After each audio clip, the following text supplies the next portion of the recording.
Sur les hauteurs du parc Chabrières, une explosion de couleurs et de formes. Pétales, sépales et étamines de coloris différents, striés ou à pois, frangés, ourlés.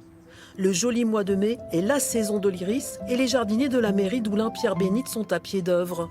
La grêle est une floraison précoce à endommager certains plants et ici on ne plaisante pas avec la fleur vedette de la ville. L'iriserai d'Oulin est né de la passion d'un jardinier il y a 40 ans et compte aujourd'hui plus de 300 variétés, ce qui la classe parmi les 5 ou 6 premières en France. Connue depuis le Crétacé, l'iris reste une fleur très prisée des jardiniers.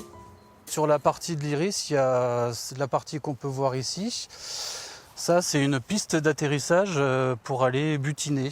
Donc, elle est très intéressante. Après, elle est intéressante aussi au niveau de résistance à la sécheresse. C'est pour moi une plante d'avenir parce qu'elle mérite peu d'entretien. Et en termes de résistance aux sécheresses, c'est une plante qui va être de plus en plus adaptée aux changements climatiques locaux, quoi. Le service des archives de la ville est désormais dans ce bâtiment. En 1986, la création de l'Iseret puis de la fête était passée presque inaperçue. On sait qu'il y a eu à peu près 1000 visiteurs pour cette première édition et qu'ils sont repartis pour en refaire une l'année suivante. Pas de documents très anciens ou très prestigieux sur l'iriserai du parc, mais des traces photographiques ou écrites qui témoignent de l'évolution de son histoire.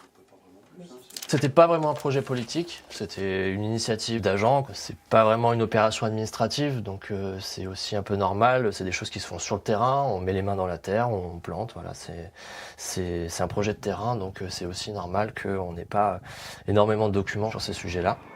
Chaque année, la fête de l'iris accueille désormais plus de 10 000 visiteurs. Et il se murmure dans les rues de la commune que la ville pourrait prochainement avoir un iris à son nom. Mais chut!